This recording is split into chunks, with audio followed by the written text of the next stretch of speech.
we have a double header today with two speakers for the price of one. Two speakers who are distantly related to each other, which no doubt they'll tell you more about. So welcome back to Queen's, old friend of history here, Dr. Ida Milne, who's currently a lecturer in European history at Carlow College. Ida finished her PhD at Trinity on the 1918 to 19 influenza pandemic in Ireland, which led to her very popular and successful book, Stacking the Coffins, Influenza, War and Revolution in Ireland, 1918 to 1919, which published by Manchester University Press. And she continues to research the social history of disease and medicine. She's taught and researched in a number of institutions, including Queen's, as a postdoc, so it's great to have Ida back. Her most recent publication is the most recent publication co-edited with Ian Dalton, most recent book, I should say. Protestant and Irish, The Minorities' Search for Place in Independent Ireland, published with Cork University Press in 2019. And speaking with Ida jointly on this paper today, we have Paul Donnelly, so very welcome to Paul.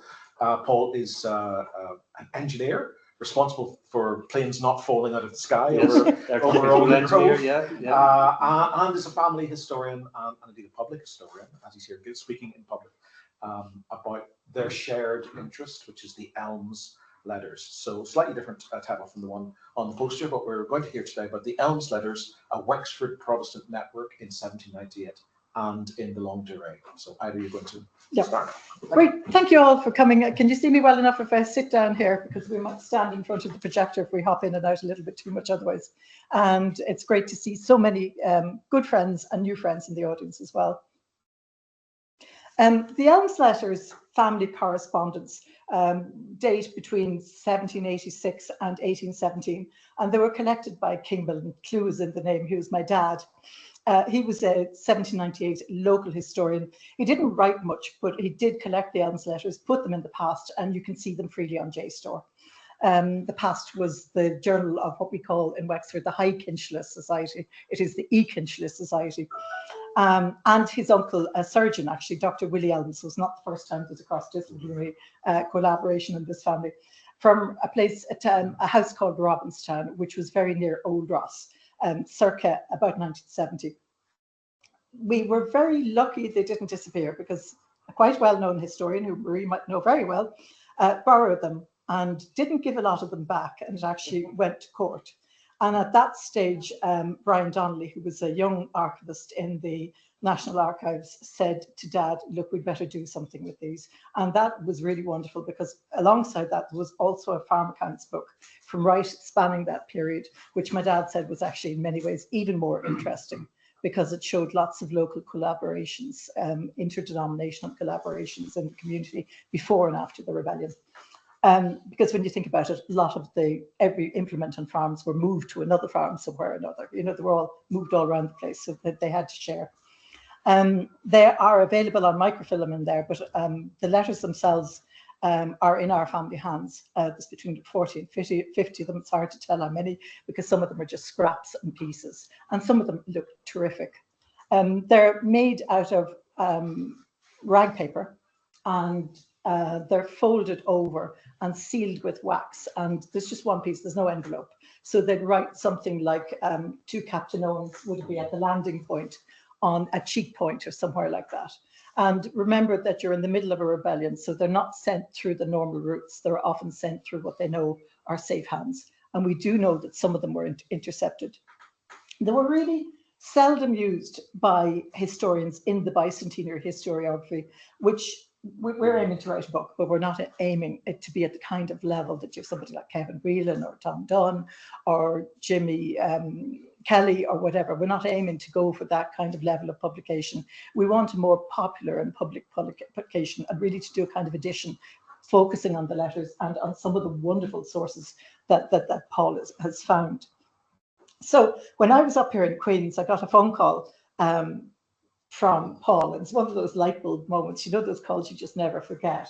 And this guy comes on and he says, he said, are you related to King Milne? And I am, I'm his daughter. Dad was by then long dead. And he said, do you know the Elmes letters? I said, do I what? And he said, well, we're Elmeses and we've been working on the Elmes letters. So if you want to tell then about how you... Yes, yeah, absolutely. So Ida and I are distant cousins, and my father and I have been very active interest in family history. We've lost a lot of family history over the years, by virtue of the fact that my great-grandfather had been in the Royal Irish Constabulary. It was like being in the army. You moved up and down the country. You really had no settled permanent residence, and you went where you were sent. And so my great-great-great-grandfather James, who was from Balacky, went down to New Ross and met a lady called Catherine Jane Elmes, and they were married and subsequently moved back north. But my father and I wanted to find out more about the Elmes family because it was such an unusual name, and so we looked at the internet. The internet had opened up, and we did searches for the Elmes of Wexford, and we came across the Elmes letters. And we came across various sources, one being a guy called Peter Elmes, who actually was a professor in Queen's, whose ancestor Ethel Elmes had gathered a lot of family history records prior to 1921. And so we got lots of information, transcripts from a guy called Crossell, who sent her details about contents of wills relating to the Elmeses. And we went up and had a look at the records which were left by Peter Elmes in Proney in Belfast. So if you go there, there's a box called Ethel's box, and it's full of records which were transcribed by Crossell and sent to Ethel Elmes prior to the destruction of the four courts. And there's a very nice letter within the box where Philip Crossell says, I can no longer conduct any more research. They're picking up bits of wills out of the streets of Dublin.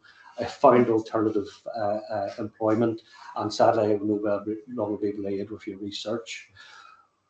But within the box there was a skeleton family tree going back into the 1600s, and I retrieved it, and working down it, we had got the Elmes letters, and down in the corner of the skeleton family tree were the individuals named within the Elmes letters. So because it's such an unusual name, we tried, and my great-great-grandmother being a Catherine Jane Elmes, we were trying to tie ourselves into the greater family tree that Ethel Elmes had constructed and deposited in Proney. And say we were able then to look at different sources, because naturally an awful lot of church records had been destroyed, so it was very hard to take it back beyond the sort of early 1800s. So I started to research all these different family names that were in the Elmes letters to see if I could find a route back to our own family. I say, going along that journey, there were an awful lot of interesting stories that transpired. Enchanted rabbit holes. Yeah. As a family and a group of families, cousins, as I will elaborate upon, they were very involved with civic and commercial society within Wexford. Hugely interesting people, with their their fingers in lots of different pies. So that was what I wanted to do. I wanted to get out of it how I ultimately connected into the Elmes family, who was, I'd say, was such an unusual name. There was the Elmes letters. I knew that we had connected in some way, shape, or form. And I say the fact that there was a repository of source letters in Proney started me off, and I was able to work back from the family tree and connect up with the Elmes letters. But what I found about the Elmeses was from the records that the Elmeses originally came in with Cromwell. They came in as the first guy that came in to Ireland was a guy called John Elmes, and he was an ensign, a junior officer within one of Cromwell's cavalry regiments. When they were disbanded, they were given land in and around New Ross and Old Ross, and a lot of the families in and around there were of Cromwellian extract and had been within cavalry regiments.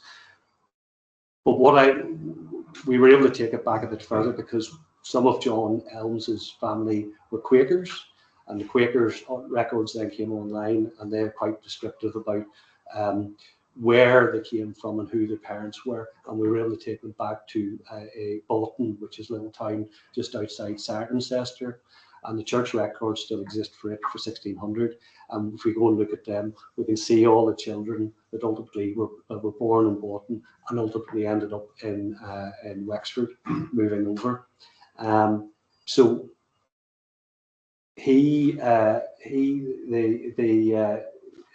so John and Joan Elmes were given land at Ballycoolbeg and Ballymullen, Ballyhubbard, Ballymoney, being up to about 200 acres. So it was quite a considerable amount of land that they were given, and they lived there. And then at the restoration of the monarchy, a list was taken in 1691, and a book called The State of Protestants in Ireland under the late King James's government. John Elmes, gentleman, was listed as president of Ballycoolbeg. His inclusion, amongst others, in Old Ross area, being an expression of loyalty to the new king. So they've been there from Cromwell's time right through to present day. But the Elmeses, they spread their wings and they intermarried with a number of Cromwellian families. There was almost incestuous marriages, the first cousin marriages, an awful lot of first cousin marriages.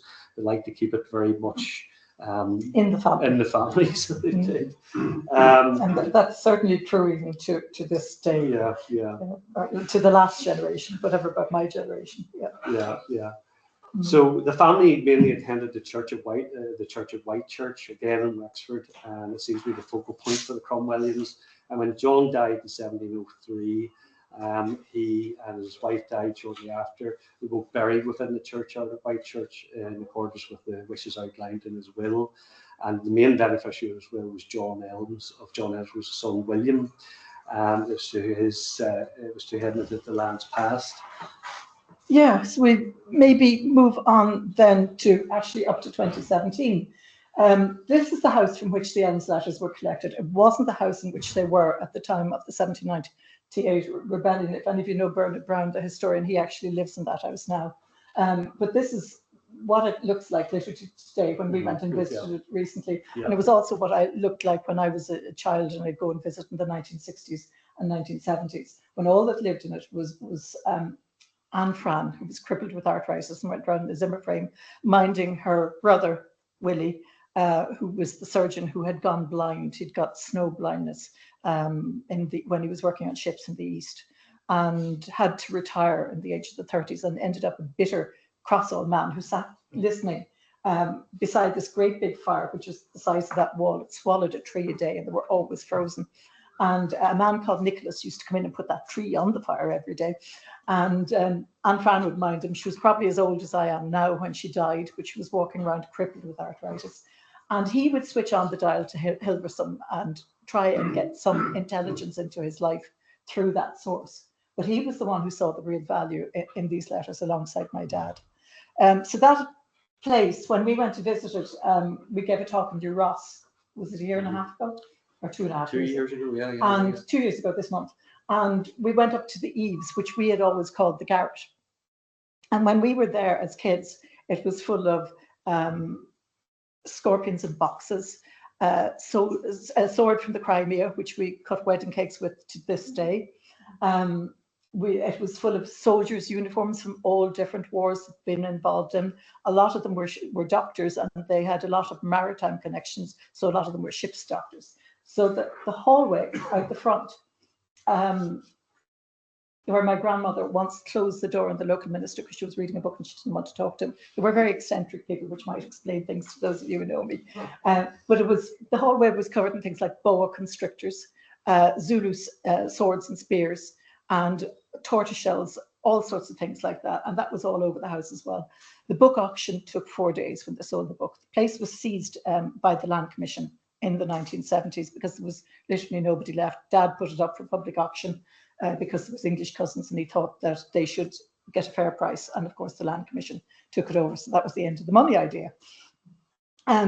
So we were in that. We looked and saw it was written in the Eaves. Was That's 18, right. Actually, not 1840s. It was 1852. Yes, that they were there since, mm-hmm. And they had moved there. And they'd gone up in the world.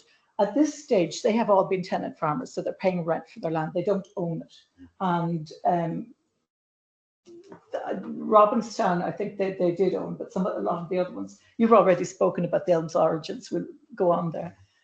The correspondence and the characters in the letters. The letters are written between the chief correspondent is Samuel Elmes, who was born in 1713, dies in 1798, of Mill Quarter, that house where Bernard Brown lives today. He was tenant of a 50-acre farm. There's Robert Morris, an absolutely intriguing character, total loyalist, land waiter, or we'd call it customs officer, I think, at the Custom House in London Port. His mother was an Elmes. This King Elmes, he's the charming one of the family.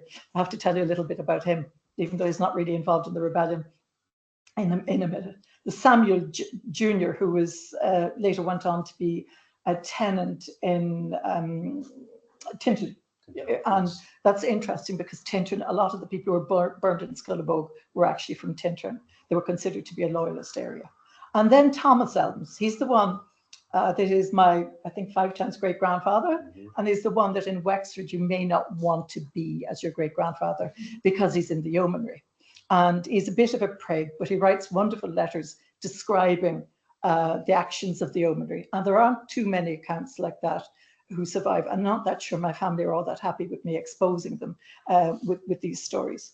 But the other names mentioned include McCord's Glascott, Glascott Sims, some of you will know. And he would be, that's both Sims and Glascotts are in that group as well.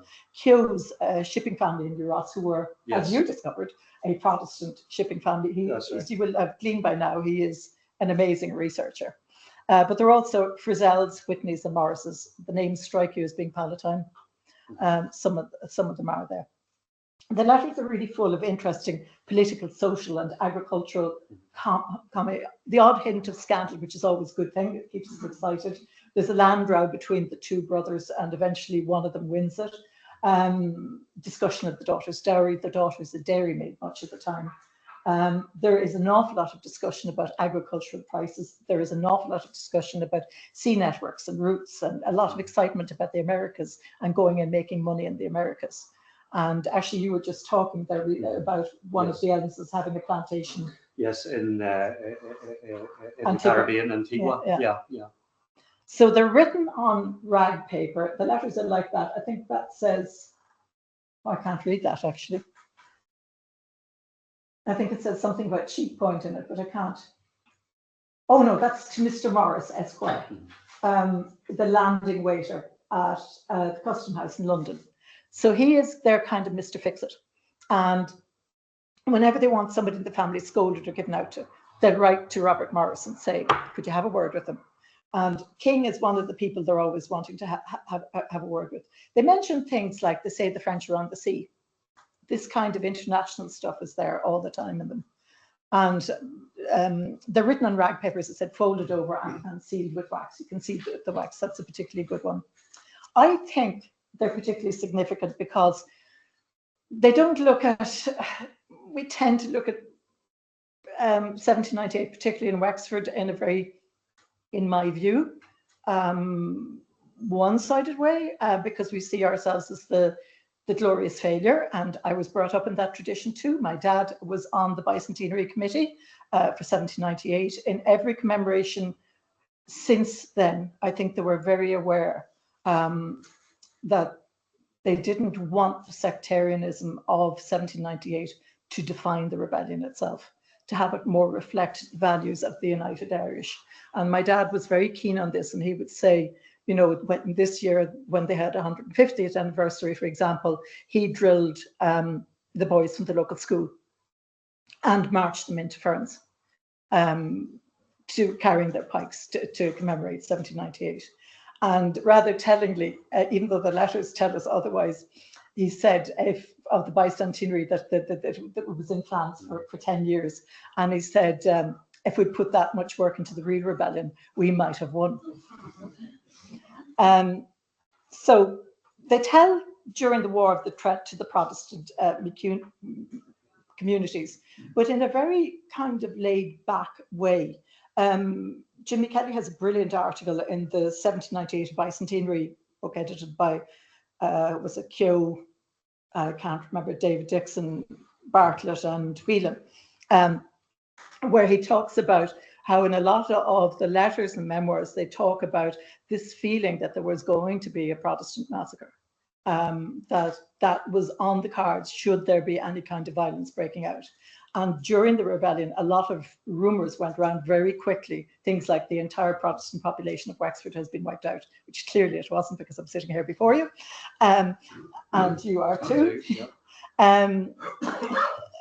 But when we look at that compared to the existence that we had in the longer term, and this is what really intrigues me, is it shows a very different existence. Like when Paul and I went and did the talk very near there in New Ross and went out, we were invited, the room was jammed, it was maybe what, at least 100, at it.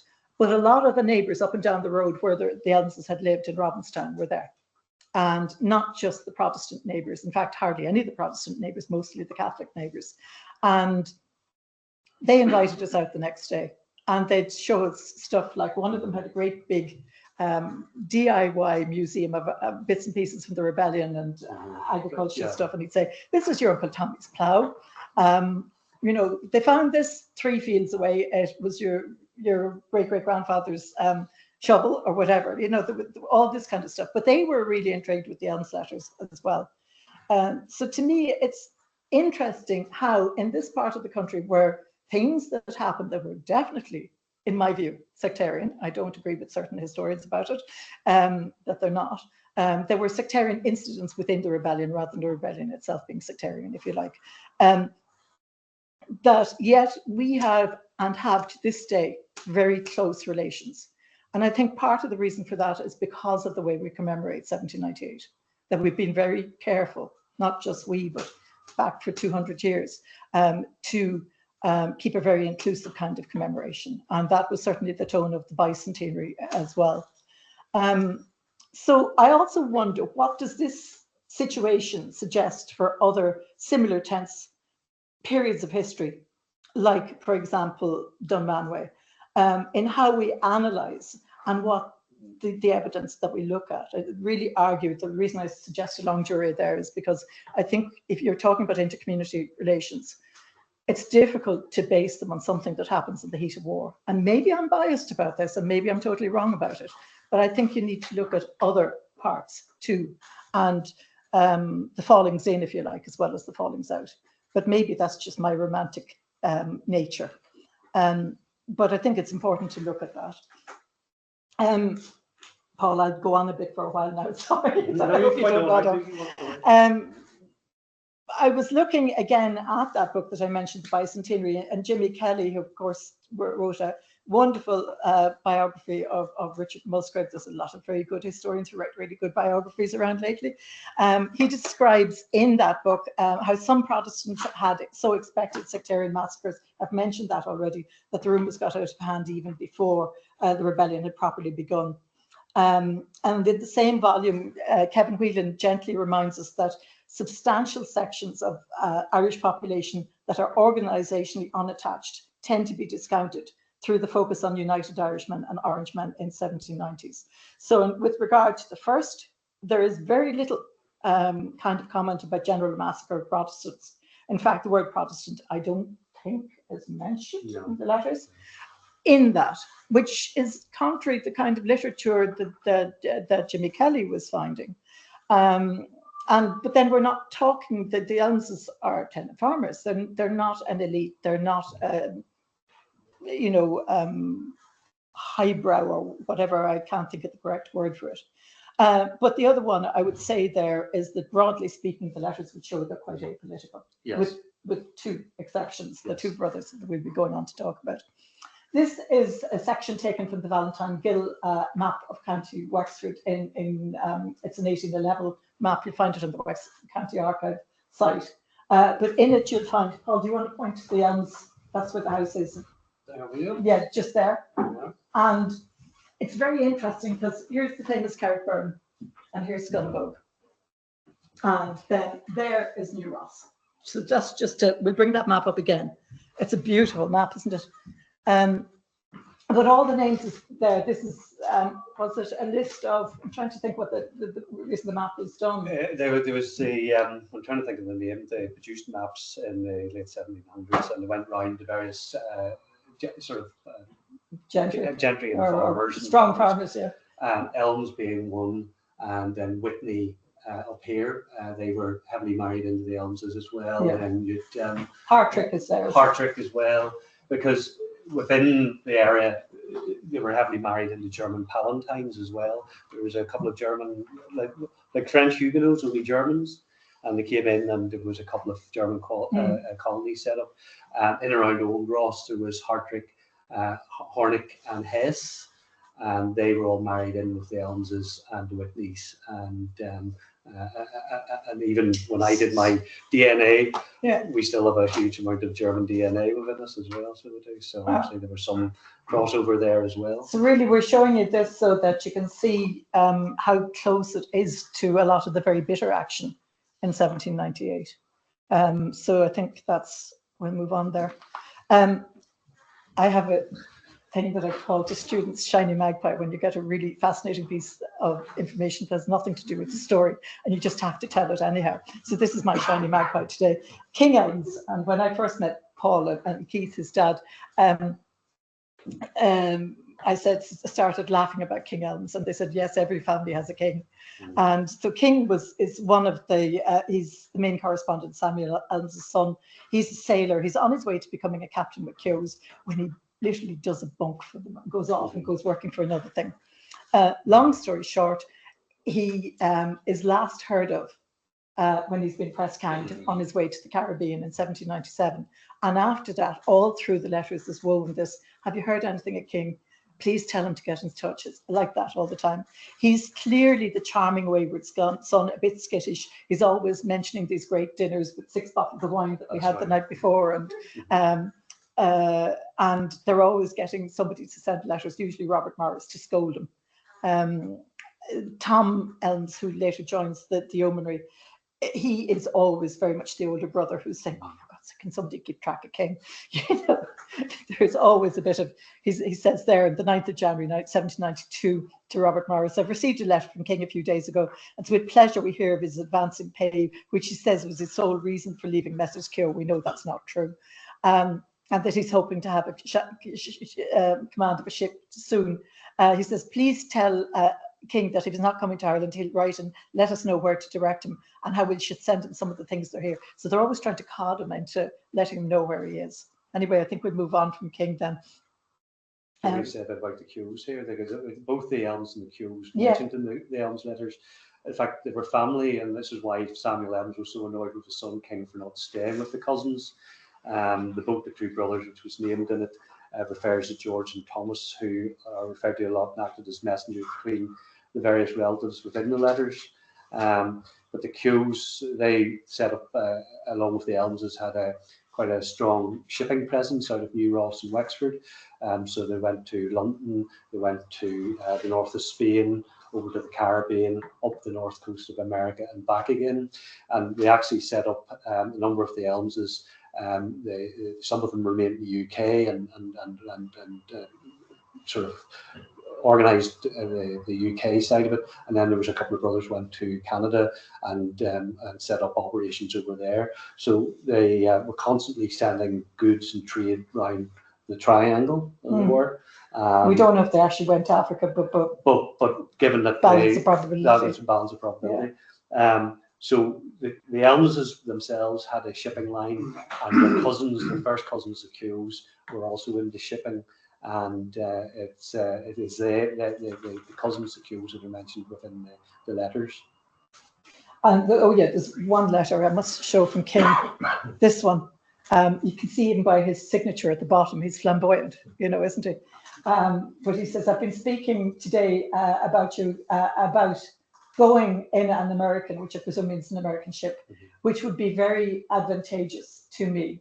There are several here that wants, but the difficulty is to pass as an American. So he can't do anything straightforwardly. And there's another stage when he's saying to his dad, I'm sending you over some clover. It'll be sent to so-and-so's landing point. And you can see the father, when he goes to collect it, he's a bit nervous in case it hasn't been paid for. But it was. We'll go on there now, I think. We, as I say, we think he was press ganged, wasn't he? Press ganged and probably lost. I mean, there's no records of him ever coming home. So he was on a ship bound for the West Indies in 1797. Yeah. We did for a brief moment wonder if he'd set up that plantation. It would have been a great story. Robert Morris is described as the landing waiter at the Custom House in London Port, and the landing waiter, as I understand it, represents customs and oversees the landing of goods off ships. And he's the son of Samuel Elmes's sister, or the senior Samuel Elmes. And as I said, you know, they had a huge amount of respect for him. At the end of the story, his first wife dies and he moves to America, but he loses all his saving in some financial crash. So he comes back, I think, again, doesn't he? Yeah, I think he backed the wrong side in the American War of Independence and came back having lost everything and basically had to start again. Because I think there was some mention that he had tried for reparations, but they never really got anything off the government. Well, that's funny because he's all the time reminding them in 1798, make sure you keep track of your bills because you'll get reparations. So as we near the rebellion in the spring of 1798, the hints of social unrest in Wexford are really there. Samuel Senior mentions the drop in the price of barley from 20 shillings a barrel. Wexford is very barley oriented, to 5 or 6 shillings a barrel. These drops in price caused riots on the quays in Wexford and Ross the year before the rebellion. So my dad always reckoned that was one of the economic triggers for Wexford, which was, I think, quite stable economically apart from that. There is the odd mention of the dread United Irish. They don't seem to be part of it for sure. There's the mention of the bettered landlords dropping the price of rent as some are not able to pay, but at the hint that others wouldn't, as they could get plenty of people in their place to take over the land. And grain, as I said, there is constantly mentioned. It was really important local commodity. This was in weekly in the newspapers, you know, that the price of wheat, barley, oats, rye, beans, and peas were always there. So, you know, it was very important. And then the average price per barrel for the week ending 10th of February 1798. I can't actually read that. I thought it had gone down a lot, but I don't see it. Anyway, we'll go on. As a lot of the letters are centered around the time of the rebellion, maybe because they were the most interesting ones to keep. I just wondered if they throw out others. This is Catherine Hackett to Robert Morris on the 12th of March 1798, and she says everything is taxed to the very highest degree, which has impoverished our country very much, for with little or no cash circulating. Nothing is circulating now here for any commodity but banknotes. I have nothing here to relate. We're very much easy in this part of the country from those men who call themselves the United Irishmen. Listen to what she's saying now. Though in some remote parts of the country, they'll still commit depredations, including hawking cattle. She says that this is Samuel Elmes, 21st of April, 1798. The farming business that flourished these years past is now declining fast. Several of the tenants that depended on the tillage is now decaying. The rents run so high it's near impossible for the poorer sort of tenants to pay them. Dairy is the only thing that works. So here we're on to the 3rd of June. We've skipped because there's gaps in the letters. Thomas Elmes to Robert Morris. So this is, at my father's request, this is where things get hot. I beg to inform you of some of the business going forward in County Wexford. You've no doubt heard of the rebellion. Last Monday it commenced in this county with an attack on Enniscorthy. What was the 24th of March, or May rather, which together with Wexford fell almost instantly into the rebel hands after killing and dispersing the few troops stationed here. Thursday we had intelligence of their approaching Old Ross, which is the cluster of families most closely connected to him live. When all the Protestant inhabitants of the parish in 1 hour fled to Ross, we're at present protected by the goodness of Charles Tottenham, Esquire, who generously gave several new houses, the best in town, to Old Ross people. So they escaped Ross and a possible roundup. And at the same time, remember that there are people being rounded up and put into the barn in Scullabogue. And that happened, I think, just literally days before this happened, and they were worried about what was going to happen here. So this is the 3rd of June. And then Thomas Elmes goes on, the rebels have seized on several large garrisons in the county and are said to be in great force, but there are troops and artillery coming into this place daily. I hope we shall soon march against them. I have no doubt of a good account of them. He's a very positive guy on the side of the non-rebel side. They're constantly on patrol in the country and brings in several prisoners. They, by that I mean the rebels, have burnt all our houses and property in Old Ross, so we shall be in great distress if we survive. And they're the usual one. Please let us know how King is situated if alive. I should not grieve at the death of any friend here. As matters look at present, as I am a yeoman of the Horse Guards. And then he says, I'm much hurried. You'll excuse the scroll. There are alarms at present. Farewell. So do you want to tell that story? Do you know that one? You know that one better than I do. Okay, so we were always told that one of our great-grandfathers, his son, Thomas's son, was brought into Ross in a milk churn as a small boy. And he claimed he never broke a bone in his life because he drunk the contents of the milk by the time he got in. So we don't know who took them in. Thomas doesn't say that the yeoman took him in. He's a bit inclined to brag about everything the yeoman did. I don't know if it's sensible to say that the neighbours took them in and protected them, but certainly they seem to go in disguise. But we cannot do anything concrete on this except suggest or just wonder about it. A lot is unsaid in the letters, and it's very clearly like if it was the neighbours who did it, it would be quite dangerous to name them. So I don't know. I don't think I can suggest strongly who took them in from there. But they do mention needing to have caution with the rebels. So this is, I've forgotten the name of who did this particular etching, but it's the Battle of Ross and Scullabogue Massacre, which happened on the 5th of June, 1798. Daniel Gahan in the People's Rising describes the dawn attack by Bagnall Harvey and New Ross and the devastating rout and loss of life for the not the rebels, but the rebels, as I put there. Of the 12,000 pikemen, there are 1,000 lie dead. They go in at dawn, and by 9 o'clock in the morning, the women are going down. Daniel describes it so vividly, picking their legs and their baskets up over the dead bodies on the street in front of them. We mentioned about Tottenham giving the Elmeses a house. When we were walking down the street in Ross to give a talk, we looked up and saw a blue sign, and it said that there were houses built by Charles Tottenham in the early 1790s. We can't prove it yet. We just wonder were they there, which would mean they were really had an amazing view of the rebellion. Having come from somewhere to be safe, they were now really at the very heart of the action. So when the news got back to the rebels of the rout of their colleagues in New Ross, the people holding the mostly Protestant but not all Protestant hostages at Scullabogue near Carrickburn, where their camp was, heard this. Several times people went to kill them, and several times people said, no, hold off. And eventually the stories just got too much and it got completely out of hand, and they were all piked or shot or burned to death, and over 100 were killed. And I think together, both events give us one of the most devastating days in history. But it's not often told like that, as being one ties in with the other. It's mostly just told about Scullabogue. We don't talk that much about the Battle of Ross already. So our family was really evacuated probably just in the nick of time. But again, you can see where Scullabogue is there, and the Elmes house at the time is the big square up there.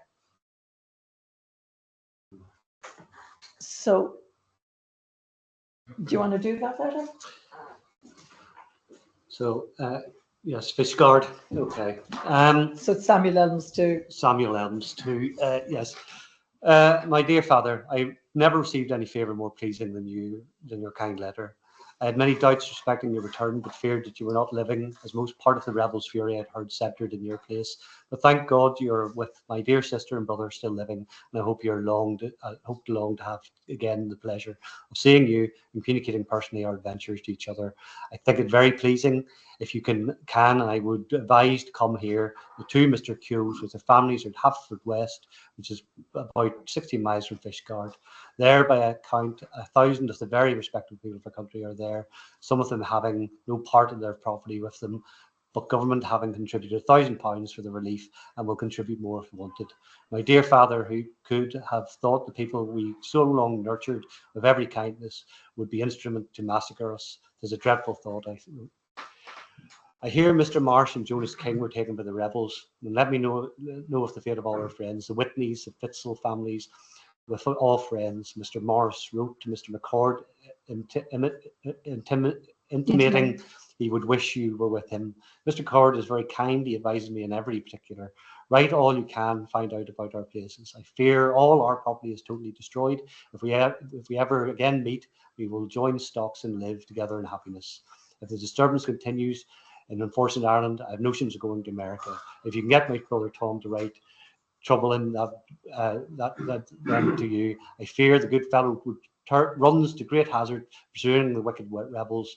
He ought to be very cautious of his life, as the family depending on him. But God protect you, all is earnest wish of my heart.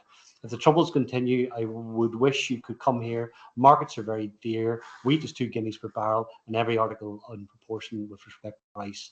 We hear fair. It's a shoulder, feathered. Feathered, and Tintern is burnt. Perhaps you may hear, if 'tis so, give my kind regards to your suffering friends, Mr. McCord, and the family begs to be remembered to you. So the people in the Whitneys that they mentioned and the Fitzels were again cousins of the Elmeses. Thomas Elmes, who we're related from, his wife was a Whitney, as was his mother was a Whitney. They all again very closely married. And the Whitney families are still there. And the Whitney families were there. The Fitzels family were also married into the Elmeses. Again, one member of the family going further back was William Elmes, who was constable of Wexford. He married a Cornelia Fitzel, and so that's how the Fitzels fitted in there. Again, cousins or second cousins. So they, so they were relatives burnt or shot. But he's keeping very interesting company, mentioning very interesting company there, McCord. Yeah. We'll come back to him in a minute. Yes. This is Robert, Morris, the guy in London, is Samuel Elmes Senior, the 24th of June. And in that, he's saying you must have seen really awful stuff. There can be little doubt that your stock will be taken or destroyed. But you should make out a list of everything. And he's thinking about compensation. So he's talking about there. But he said, I know that many people that lost considerable property by the war in America could never recover a shilling for want of such a voucher. So he's there to make sure that they document that. Yeah. This one, Thomas Elmes is describing his work with the Ross Yeoman Cavalry. He clearly took to the cavalry. He loved it. He says, I received your letter of the 20th ultimate the day before yesterday. Should have answered you sooner, but for the great hurry of the militia operations going forward here, and I'm a member of the Ross Yeoman Cavalry, and I'm obliged to be constantly ready at 5 minutes to go on escorts, expresses, scouring parties, reconnoitering, etc. So he gives then long details of who he's working with: the Lothian, Romney, the Homsport Cavalry, Roscommon regiments of the militia. He doesn't mention the West Cork or the North Cork militia there at all. But he does talk about the Hessian cavalry as well. So it's really interesting if you're into that kind of thing. And there in one section is talking about being attacked by 9,000 rebels, but they were continually running away, he says. So at the close of the action, we were joined by an English regiment, just landed at Ballyhack, which is a port in the south of the county, and lay on the field all night. Next morning, we took possession of Wexford, the rebels having evacuated on approach and saved some hundreds of Protestants they had in confinement. 80 of whom they had most inhumanly massacred on the bridge the day before and on Sunday. I think that's the image you had on the talk, Peter. And on Sunday, I came home greatly fatigued, I'll bet. I will not presume to give you an account of our army attacking and beating the rebels at Enniscorthy and Vinegar Hill, not being present, which is something of a consolation for those of us who still have to live in the county, but that I've witnessed that you may depend on for a fact. But here is where the family you start to see in the letters that there are different affiliations, and they're sort of, it's where they get interesting, I suppose. Pardon for my dwelling on army operations so long, but having for some time done or thought of no other business, I hope you'll excuse me.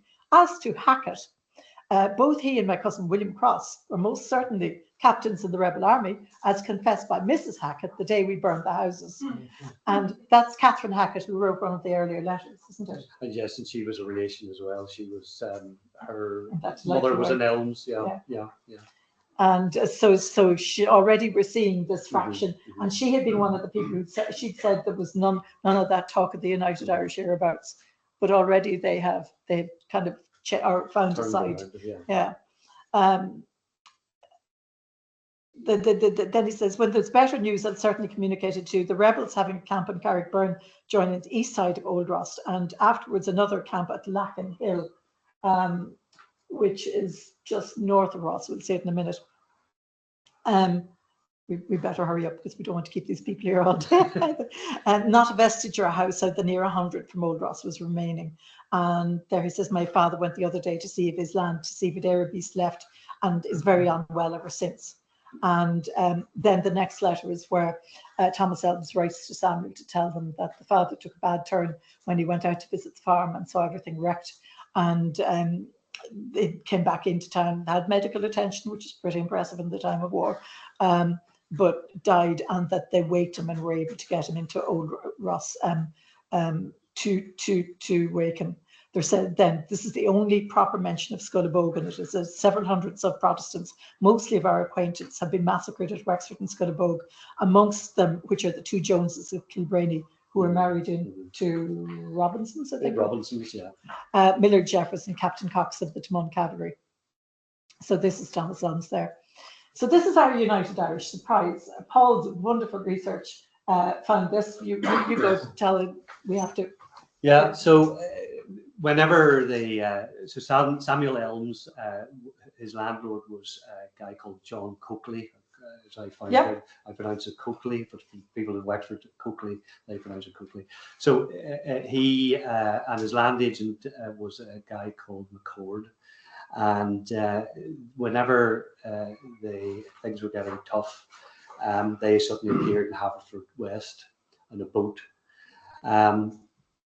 With some arms. With some arms on it. So Charles Tottenham then had sent a message. Who was the mayor of New Ross, sent a message, and the landlord sent a message that there was evidence that Samuel Elmes, John Coakley, and Thomas McCord were United Irishmen and were to be arrested for treason.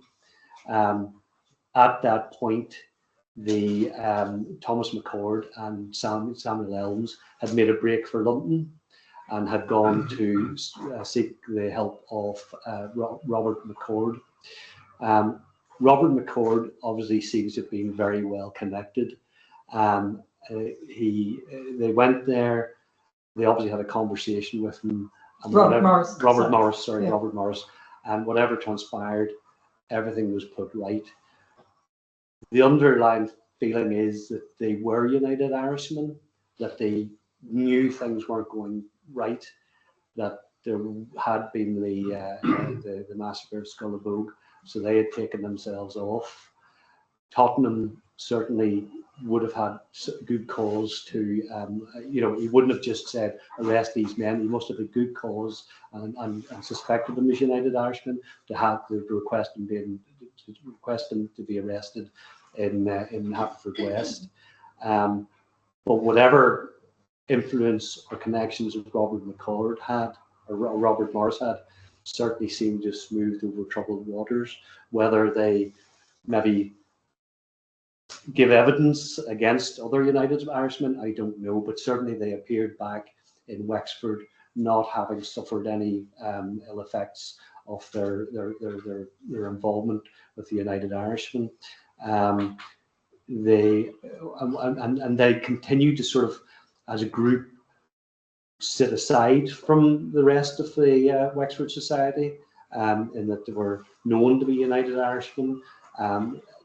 Thomas or Samuel Elmes then married a daughter of Thomas McCord, and then within some of the newspaper articles, they discuss the Samuel Elmes as a enlightened Protestant. Because this was one of the local In Catholic one of the local Catholic papers. So it was. yeah. So he certainly they had John Coakley, Thomas McCord, and Samuel Elmes certainly would have had leanings or certainly sympathies with the United Irishmen.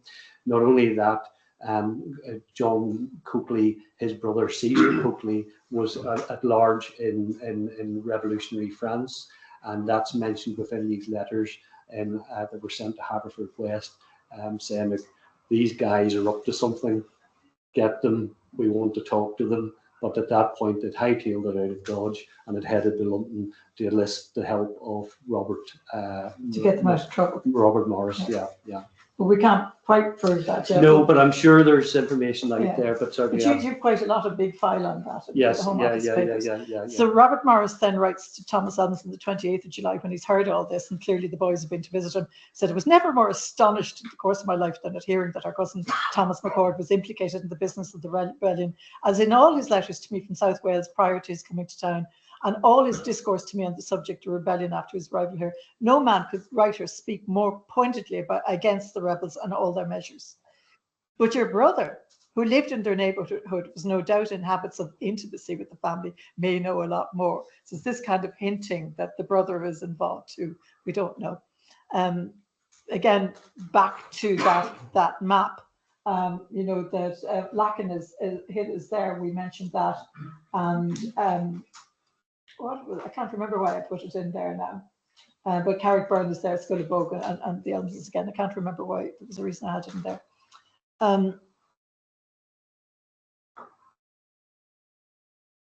Musgrave is often regarded with somewhat less than favour by historians these days, although I think which is fair enough. But there are elements within him, and the last thing my dad gave me was actually the copy of his Memoirs of Rebellions in Ireland. Beautiful book, just to hold and to touch something that could be produced so well in that period. I mean, there are things when you read it, are myth. But one of the things I remember my grandmother telling me as a small child was the story of the almost Quaker Jones brothers of Kilbrainy, who were married into, was it two Elmes sisters? I can't remember. There's Robinson, certainly. Robinson's another family which is deeply entwined. His story, Granny didn't have that book. She may have read it at some stage, but his story is almost identical, Musgrave's story, to the one that Granny gave us. Not on this I'm founding any history, but I just found it fascinating. It was the story that the two brothers, one of the rebels said, "Look, those two guys are Quakers, let's let them out." And the brother said, "Well, actually, no, we're not Quaker because we're not in the Quaker role." They were so Quaker that they refused to be Quaker. And the story was told that as a kindness to them, they were shot instead of being burned or piked, and that one of the wives took their naked bodies, it's always naked, away in a cart. Farmer Cant's book shows us that the Elmeses moved back in weeks after the rebellion. Again, to me, that suggests good standing in the community, and also shows shared farming with the neighbours in the community, and the need to restock stock and tools afterwards. So let's move then forwards 114, 116 years to 1912, 1914. Probably counted that wrong. And again, local and national newspapers revealed one of those really intense times in Irish history, the months immediately preceding the war, as the Third Home Rule Bill is passing through Parliament, successfully negotiated in the Commons on the 25th of May 1914, and eventually bypassing the House of Lords' objections. But of course, it's postponed really by the outbreak of the war. But even as the bill was spending 2 years going through Parliament, people power is amassing and polarising. And you have the Ulster Volunteer Force in the north, and you have Nationals responding with their own volunteer force in the south. Better historians than I in the room to talk about this. But Wexford was a huge part of this surge. I was doing some research on the build up to the war, when you could see in the newspapers the tiny little towns, we've spoken about this before, like Ferns, which might have had a population of 200 or 300 at the time, could have had 300 or 400 from the community coming in to join up with the volunteers. But what I found intriguing was that local volunteer leaders, and they're all families that I know today, still, to Bulgers and Ferns, for example, made it very clear. They wrote to the Church of Ireland Bishop of Ferns, Church of Ireland Dean of Ferns, and to the leading Quaker, Jeremiah Houghton, and said, this is not going to be like the past. Nobody ever says it's not going to be like 1798. Nobody ever says we're going to burn Protestants. Nobody ever says anything like this. They just say it's not going to be the past. They all write back and said, yes, and we deeply appreciate this. And obviously, they may be just a little bit frightened as well, too. This is where we come across this intriguing character, Erskine Barton. Erskine is the brother of Robert. You've never heard of him, have you? Most of you, because he's killed in the war. He, on the 11th of July 1914, tells the South Dublin Orange meeting that Wexford Unionists had such dread of their neighbours they dared not come out in the open as Unionists. I claim Wexford Protestants refused to subscribe to Unionist organisations for fear of being boycotted. This is where I'm talking about looking at this, the long durée. The remarks are carried across several newspapers and raised in Parliament as well. Barton had previous form on this. He was a Unionist, 32-year-old magistrate appointed by Lord Courtan to Arthurstown Petty Sessions, which is just below New Ross. And he'd lived near New Ross since 1910 and was secretary of the Wexford Unionist Association. He often travelled up to Ulster, including to the Ormer Road, where he went to, I always get this wrong, Peter, Ballynafay or Ballynafay Hall, Orange Hall in the Ormer Road in February 1913. And he's actually cheered in and carried shoulder high to he's a jolly good fellow. And they say with the idea of Home Rule coming, should Wexford Protestants ever find themselves in trouble again, Ulster should not be found wanting. And this, when you played this forward then to Feathered and how Paisley came down to help Wexford Protestants during Feathered, there's a lot of reminding and remembering about what goes on in various incidents. And this really intrigues me, is why Feathered, why Scoil Bogue, and why they keep remembering. Whereas Wexford people seem much more intent on, is it misremembering or forgetting? I'm not sure, but it's commemoration in a more equal way that's in the spirit of the United Irish, I think, maybe. But even as he's making this fresh claim in July 1914, his cousins are gun running. And his, the Erskine Childers and Molly Childers are there down that boat in the bottom. So that I thought was just, how can families be so different? I keep looking for clues. Sorry, we'll finish up as quick as we can now about what way we think, because I've had lots of interesting discoveries, such as my great grandfather was treasurer of the Wexford Unionist Association, because he was really interested in protecting the cattle stock in the late 1800s. But here, what are our attitudes? I don't have concrete evidence for them, so I'm always looking for little clues. And this is Willie Thorpe, who was another New Ross Protestant and distantly connected to us, and he's on the New Ross Board of Guardians. And this is a clue to the thinking, at least, of some local Protestants. And he says the Protestants of Wexford are really grossly insulted at Mr. Barton's remark. Very insulting for us who are subscribing to the national cause all our lives. To say it's for policy's sake we're doing it.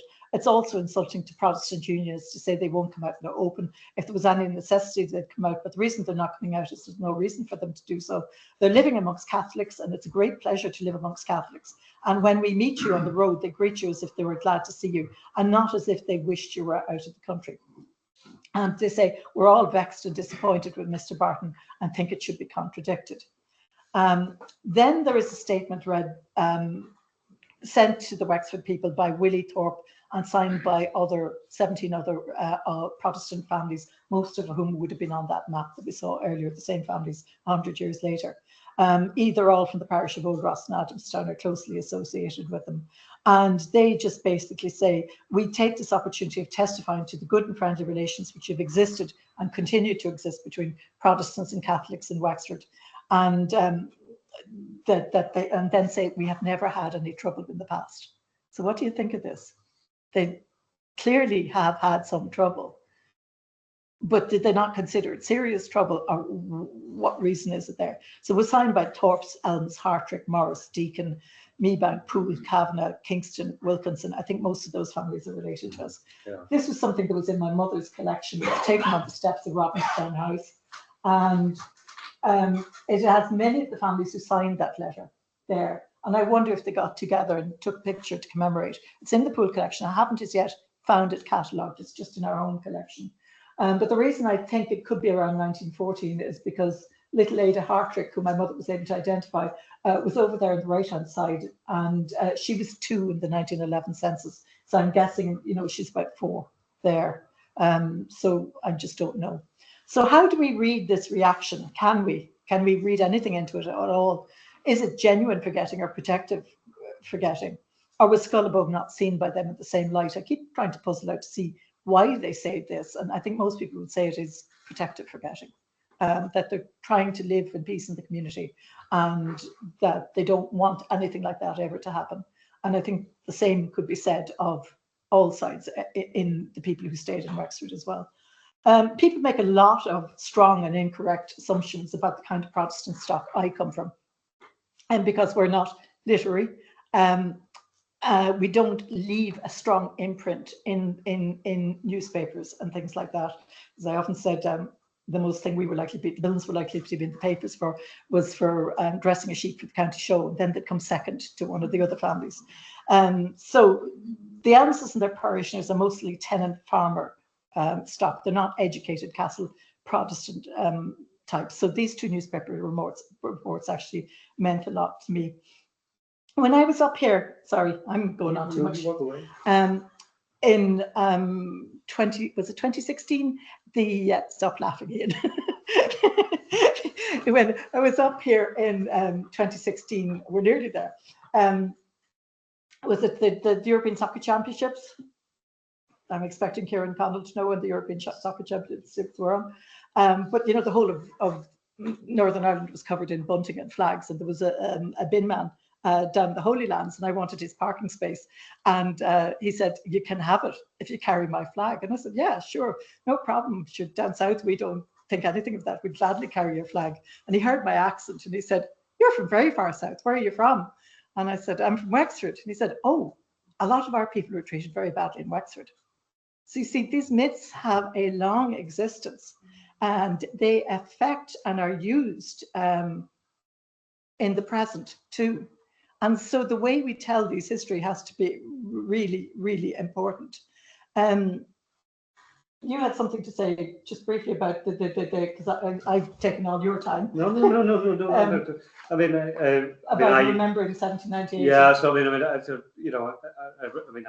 said this bit and I wrote it down, and you know, as regards to Scullabog, as it's been my experience in more recent times, families who experience such atrocities upon them tended to be normal, and when I say normal, I mean day-to-day hard working under the law of the land folk.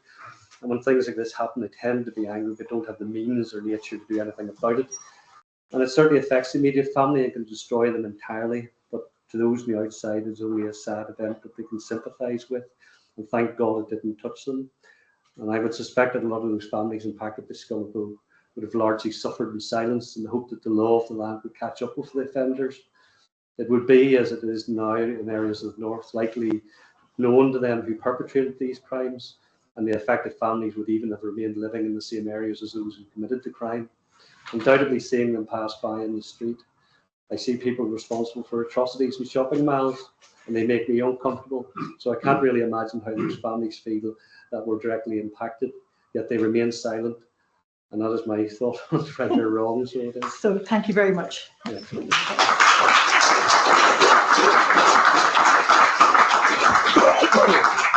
So thank you very much, both Ida and Paul. We've got time for questions. We have an online audience as well as an audience in the room. So if you're online, want to ask a question, just raise your hand, and Luke, who's looking after the laptop, will let us know.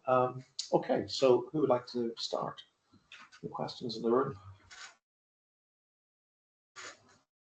I'm just wondering, is someone said that there's a long time span there, is 17 to the earliest, or what's the So I mean, my interest in it, I mean, I've discovered a whole lot of tales that precede the 1798 and lots of various family connections, and that's where my strengths are. Just the letters themselves. The letters themselves are part of that story, so they are. I mean, they go from the 1600s coming in with Cromwell through. But the letters themselves are 1773 too. Yeah. And then there's the Elmes letters, and then even in more recent times, the Elmeses have been, involved in history. I mean, when I started looking down south, we encountered relatives who lived in Waterford, and when I contacted them, they had lost their history as well. They had a family tree, and it was Brian Elmes had said, look, actually, I'd found the family tree. I'd left them aside and a cleaner had thrown it out. So we had lost all our history. So I was able to provide that. But then he said, oh, by the way, do you know you're related to Mary Elmes? And so who's Mary Elmes? And Mary Elmes was a relation of mine who attended Trinity College in Dublin, studied languages, went to study in the London School of Economics, and then coming up to the Second World War had left to aid the Quaker mission in Spain, and had become a nurse. And she then had moved out of Franco Spain into the south of France, Perpignan, and had become a nurse within the camps there, and had smuggled a number of Jewish children out in her car. Now this was only discovered comparatively recently, and a professor of psychology in Canada had remembered what she had done and decided to rediscover her and thank her for what she had done. So it was Mary Elmes who was born in Cork, and there's quite an extensive book written about her. And the south of people in the south have referred to her as the Irish Schindler, because she smuggled so many Jewish children out. And the Jewish state in years fairly recent awarded her the highest honour that Israel can bestow upon a Gentile. She lived in the south of France and after the war, but she'd been arrested by the Gestapo and taken to France and interrogated. So she was quite a brave lady. So there's a huge history ranging from the 1600s right through the 1700s, through the modern times. Back to Marie's question, though, about the Elmes letters, they're quite bitty then after that. We don't know whether they're missing or the 1798, there's tons of them. Yeah. There are two sections. Dad put them in the past in two sections. One is the not 1798, and the other is the 1798 stuff. And the other section is, a lot of it is about King, but it's about farming and things like that. But even looking at the Elmes letters as we go along, other people have letters in their drawers that they produce. And they come into talks we do, they just give us the letters. It's great. Yeah. Okay.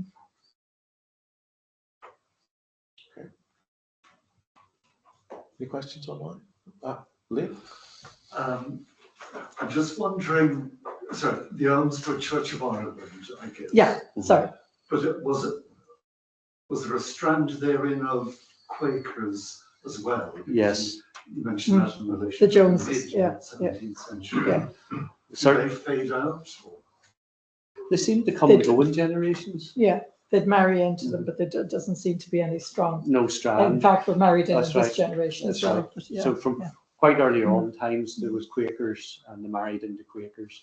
And there was various strands of families married into Quakers, and even Mary Elmes in more recent times was involved with Quakers, but not actually a Quaker. So there are elements of it. I think we've exhausted you. No, I have a question, Ida. I mean, it's a really interesting question, a very difficult one to think through. At what point in the aftermath of atrocity does it become possible to re-establish, working communal relationships across this kind of ethno-religious divide? This is where I have to go and look through the literature more. Yeah.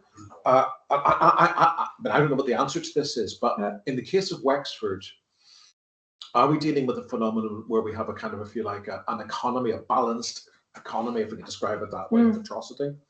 In that, obviously, in the aftermath of Scullabogue, you have the carrying out of significant atrocities by state forces. Mm. And even mentioned in the letters, or the burning of houses by the yeomanry and the militia. So is it possible that we're talking about, an ability to work through atrocity because atrocity has been shared on both sides of religious That's divide, a really interesting thing. in a way which is not possible if there's no retribution for that atrocity. Atrocity is only one-sided. And this is why I find the fact that Scullabog is the one that's remembered, or Wexford Bridge is the one that's remembered, but we don't remember so much the Battle of New Ross or all those burnings of individual houses all around the place, and that we need to be aware of both sides.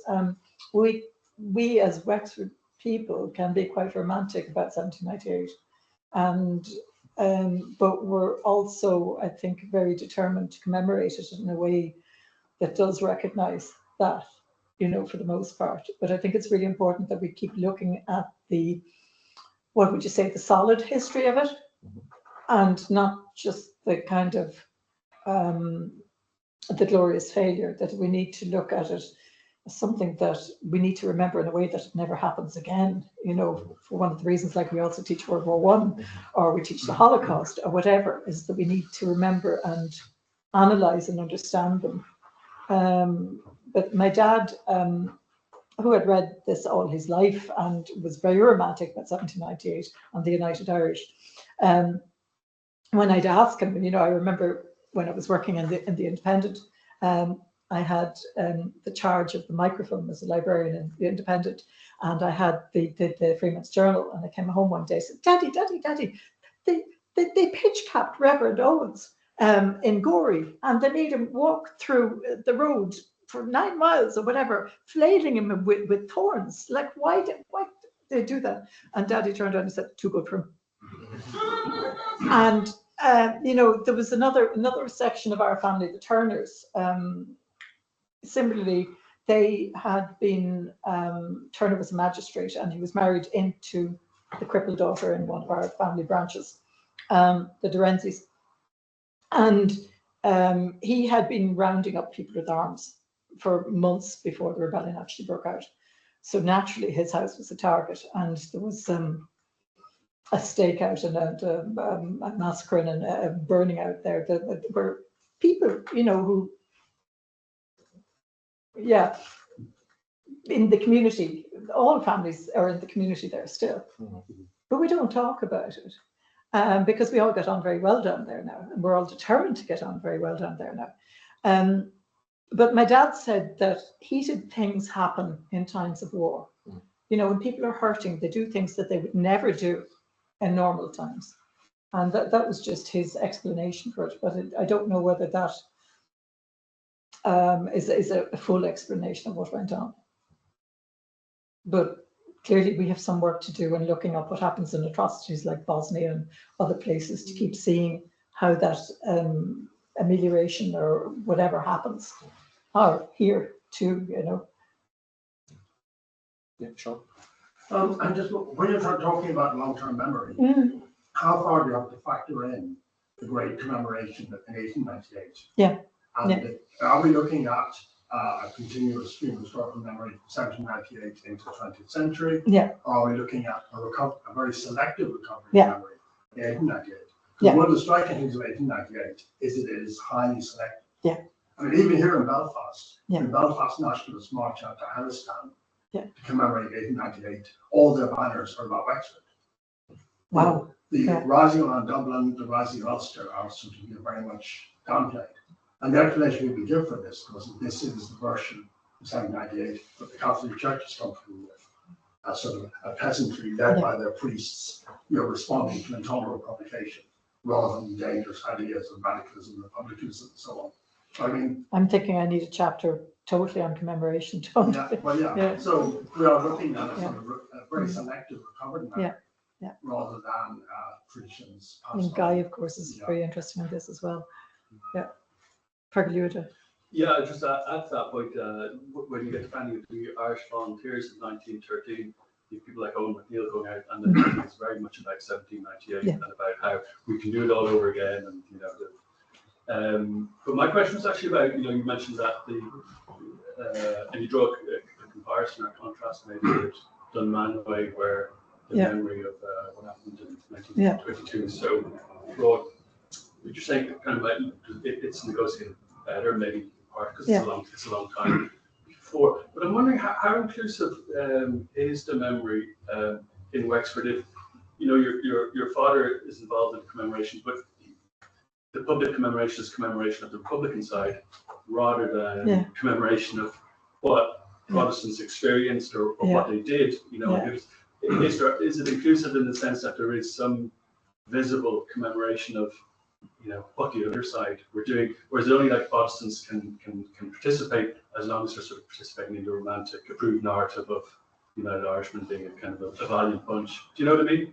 Absolutely, and this is one of the reasons that I'm looking with dread and towards writing this in many ways, because I will interpret what I see rather than what the people might think I should see. To phrase it gently or delicately, I suppose.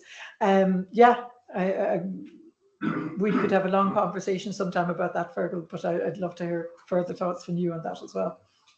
Have you come across any kind of public remembering of Scullabogue and so on? Anything that's anything comedy that takes place that stands outside a clear Republican narrative? They generally tend to be, yes, and a lot of the local history societies would be very careful to commemorate. Wexford has a strong local history society tradition, and they would be careful to commemorate, even the fact that they published those letters in the past. The Journal of the High Kinchley Society is quite a sign that they were keen to remember all sides and to accord it too, I think. There can be a tendency in certain quarters to, of course, romanticize it. And one of the reasons I want to tell this is to counter that a little bit. It sounds like there's certain kinds of remembering allowed in certain safe places, like the equivalent would be the commemoration within Protestant churches, of the other tradition in the First World War, in a way that you couldn't commemorate outside Protestant churches after the 20s or 30s. History Society is one of these places where you can have it, but I'm kind of wondering, it's more sort of some kind of like in the public, on the streets, and some kind of like visible kind of way that you don't see commemoration enacted in public. Yeah, and in the cemetery, yes. The Scullabogue, the farmer who had the land that was on, was just so fed up with people coming to visit it that he got rid of everything and asked for no more commemorations to be there. And so now the memorial for Scullabogue is in the Old Ross Church of Ireland Cemetery, but it is a cross-community cemetery. You'll find everybody in the community buried there. And anything, commemorations that happen there, as a focus. I don't think there's been any on Wexford Bridge that I remember. No. So was there a public event at the was there an unveiling event for this memorial at the Old Ross? At Scullabogue, I'm trying to remember that now, Peter, and I can't. Do you remember, Paul? I don't. It was in around the anniversary. I think it was in the local newspapers already when it went up. Yes, Ken. Yeah, first of all, fascinating. Thank you very much. I was struck with one of the letters was dated, I think, the 3rd of June, which was 2 days before Scullabogue. And this notion of a climate of fears. Really more of a question that the sort of northern equivalent of the atrocities, such as the key killing at St. Field. And again, I think you can see in the sources this climate of fear. Of course, that was from the Anglicans, but the perpetrators would be the Presbyterians. So I think it's just an interesting contrast. That is indeed. There's an interesting aside. I have another connection with Carricknessesna. Again, so not only have our relatives in the south who were involved with the rebellion, but have relatives in the north, relatives that still live, Shaws that live in Carricknessesna. And we were down there recently and they showed us the site of the quays burning. But certainly we had never been aware of it up until the time I actually went looking. And it's an atrocity that obviously happened with Presbyterians, but there's not a big play made off it at all, and it's kept very much quiet. Whereas Donegal is the big boogeyman. There's maybe I don't know. But it is one of those things that seems to snowball, and they keep keeps being brought out again. One of the things I should say in response to your question, Fergal, is that I've done this talk I think 9 times now, and we've done it together. This is the third, and every time we've done it in Wexford, there's been 100+ people in the room. So there is a lot of interest in it, and that would be cross community. And you'll get a lot of people travelling quite a distance to come to it. We've had Elmes come from Cork when we were doing it in New Ross, but we've also had the local neighbours in Wexford from the house coming up to us afterwards and inviting us out. Yeah. And this is not Protestant neighbours. We don't think of them that way in Wexford, but it's other neighbours, cross-community neighbours, if you like. But they're nearly all relatives, aren't they? They've all become that deeply intertwined. So, yeah. As my mother said, we have a very loose notion of incest. We are no longer live there, are we? Okay, great. Do we have any other questions? Look, anything online? No. You have another one? Yes? Yeah. It's a comment, really, Peter, on your hypothesis, as it were. If you have a balance of atrocities and a realization of that, does that smooth the way into, communal reconciliation of some kind? Yeah. As you were saying that, I was thinking of another county, County Tipperary, and using the example of the Civil War, my recollection is that the balance of killings in County Tipperary was roughly equal. I think rather more Free State soldiers were shot than anti-treatyites. But looking back, I can see no indication. So you could say, it's kind of roughly equal. But I see no indication that this smoothed reconciliation between Free Staters and anti-Free Staters at all. More of the same in Kerry. In Kerry, they all started playing football together, and that smoothed things over. Tipperary didn't do that, did it not? Yes, it did. No, in terms of reconciling those communal divisions, there are other institutions, such as exactly the Barracks, John Tipperary, and so on. But Peter's pure point about whether realization of the roughly equal balance of it, well, it isn't equal in 98, of course, but realizing that both sides have experienced terror.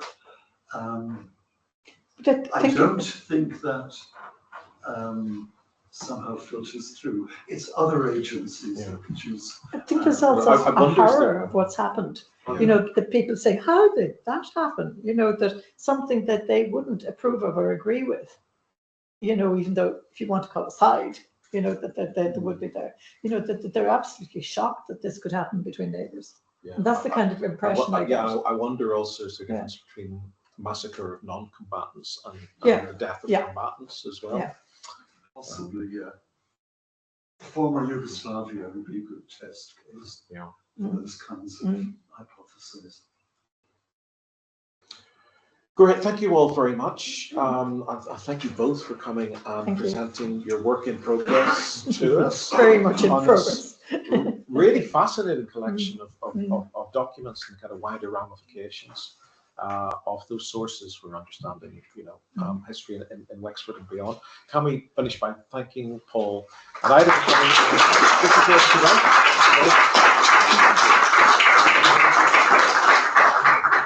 And just to finish, next Monday we have Aisling Reid from Queen's talking about Cahir Healy and Cahir Healy's memoirs, particularly relating to his time on the prison ship Argenta in Belfast Lough. She's editing Cahir Healy's memoir, so no one better come and talk about that source. So that'll be 4:30 this room next Monday. Good to see you again, Isaac.